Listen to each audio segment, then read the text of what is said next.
Welcome to Kananaskis and the 2025 G7 Leaders Summit. I'm pleased all leaders are here, honored by your presence.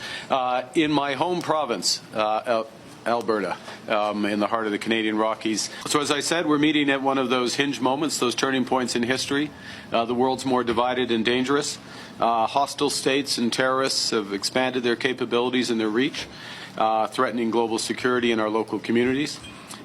Global commerce, energy systems, even intelligence are all being rewired. And in a world where shocks flow across the borders, that resilience comes from cooperation.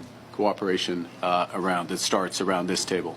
Cooperation that can lead to a new era of prosperity, energy security and critical minerals, artificial intelligence, quantum, combating human smuggling and transnational repression. So we will have open, frank discussions over the course of the next 2 days. Mr. President, welcome to Canada. Thank you very much. It's a great honor. Happy birthday. A few days short. A little bit. A few days short, but didn't have a chance to see you on the day. Happy birthday to the U.S. military as well, 250th, and this is the 50th birthday, if you will, of the G7. This marks the 50th birthday of the G7, and the G7 is nothing without U.S. leadership, and your personal leadership of the United States, many issues. Geopolitics, economic, technology, and working hand in hand with the United States, Canada and the United States, and the other G7 partners with your leadership. Very much looking forward to the meeting and grateful to have you. Thank you very much, Mark. I appreciate it, and we've developed a very good relationship, and we're going to be talking about trade and many other things. And we have a whole group of people, some traders and some other people. I see my top economy people. But we have a very talented group of people, and you do too, and I know they work together very well. I look forward to that. The G7 used to be the G8. Barack Obama and a person named Trudeau didn't want to have Russia in, and I would say that was a mistake, because I think you wouldn't have a war right now if you had Russia in, and you wouldn't have a war right now if Trump were president 4 years ago, but it didn't work out that way. But it used to be the G8. And now it's, I guess, what's that, 8 years ago, it switched over. They threw Russia out, which I claimed was a very big mistake, even though I wasn't in politics then. I was very loud about it. It was a mistake in that you spend so much time talking about Russia, and he's no longer at the table. So it makes life more complicated. But you wouldn't have had the war. Other than that, I think we're going to accomplish a lot. And I expect to. And I think our primary focus will be trade and trade with Canada, and I'm sure we can work something out. Yeah, very good. Thank you very much. Yeah, so much. Thank you very much. Mr. President, holding up a deal with Canada? How close are you to a deal? What is holding up a deal with Canada from your perspective? It's not so much holding up. I think we have different concepts. I have a tariff concept, and Mark has a different concept, which is something that some people like. But we're going to see if we can get to the bottom of it today. I'm a tariff person. I've always been a tariff. It's simple, it's easy, it's precise, and it just goes very quickly. And I think Mark has a more complex idea, but also very good. So we're going to look at both, and we're going to see what we're going to come out with something. Hopefully. Mr. President, do you think a deal is achievable within days, within weeks? Is there that kind of runway? Yeah, it's achievable. Both parties have to agree. Yeah, sure. Mr. President, Israel and Iran, have you heard any signals or seen any messages from intermediaries that Iran wishes to de-escalate the conflict? Yeah. What have you heard? What have you heard from the Iranians? They'd like to talk, but they should have done that before. I had 60 days, and they had 60 days, and on the 61st day, I said, we don't have a deal. They have to make a deal, and it's painful for both parties, but I'd say Iran is not winning this war, and they should talk, and they should talk immediately before it's too late. And what would you say, in your opinion, what would it take for the U.S. to get involved in this conflict militarily? I don't want to talk about that. As you mentioned Putin, do you think that he should have a seat at the G7 today, that it should be the G8? I'm not saying he should at this point, because too much water's gone over the dam, maybe. But it was a big mistake. Obama didn't want him, and the head of your country, the proud head of your country, didn't want him. This was a big mistake. You wouldn't have that war.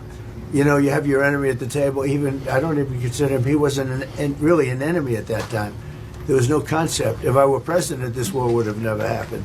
But likewise, if he were a member of what was called the G8 at that time, it was always the G8. You wouldn't have a war right now. Why not have China execution with And what intelligence support are you providing Israel? We've always supported Israel. We have for a long period of time, strongly. And Israel's doing very well right now.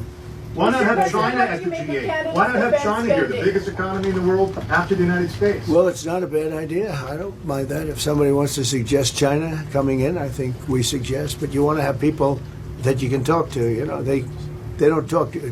Putin speaks to me. He doesn't speak to anybody else. He doesn't want to talk because he was very insulted when he got thrown out of the G8. As I would be, as you would be, as anybody would be. He was very insulted. And, I mean, he was thrown out by Trudeau, who convinced one or two people, along with Obama. He was thrown out, and he's not a happy person about it, I can tell you that. He basically doesn't even speak to the people that threw him out, and I agree with him. On Golden Dome, sir. On Go ahead. Golden Dome, On sir. immigration, why are you ordering ICE to target Democratic inner cities? What's behind that? I don't know what you're saying. You did a post last night where you said you want ICE to really target Democratic. Yeah, I want them to focus on the cities because the cities are where you really have what's called sanctuary cities, and that's where the people are. I look at New York, I look at Chicago. I mean, you got a really bad governor in Chicago and a bad mayor, but the governor's probably the worst in the country, Pritzker. But I look at how that city has been overrun by criminals, and you know, New York and L.A. Look at L.A. L.A. Those people weren't from L.A. They weren't from California. Most of those people, many of those people, and yeah, that's a focus. Biden allowed 21 million people to come into our country.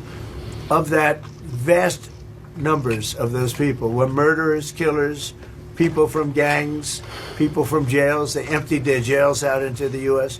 Most of those people are in the cities, all blue cities, all Democrat-run cities, and they think they're going to use them to vote. It's not going to happen. Mr. President, you said it would take 2 weeks to decide if Thank you. If you don't mind, I'm going to exercise my role, if you will, as G7 chair, since we have a few more minutes with the president and his team, and then we actually have to start the meeting to address some of these big issues. So, alors merci beaucoup vos questions et puis, Thank you. That's it. That's it. Thank you very much. You all are welcome back again to my channel, and the clip you just watched was from the G7 summit. So Trump is leaving earlier than expected, and he said there are big stuff to deal with regarding conflicts in the Middle East. So according to him, he said today's focus was largely on trade, with countries like the UK and Canada trying to offset the U.S.'s punishing tariffs. You know, in that video, he said he's a man of tariff, so he's a tariff man. UK Prime Minister Keir Starmer signed a deal with Trump. Carney's team says it's accelerating talks with the Americans to finalize a trade and security deal within 30 days. I also hope that the outcome of this G7 meeting will favor Canada, not just Canada, the whole countries involved. Yeah. So I just wanted to bring this update, and thanks so much for watching. Don't forget to subscribe, like, comment, and share this video.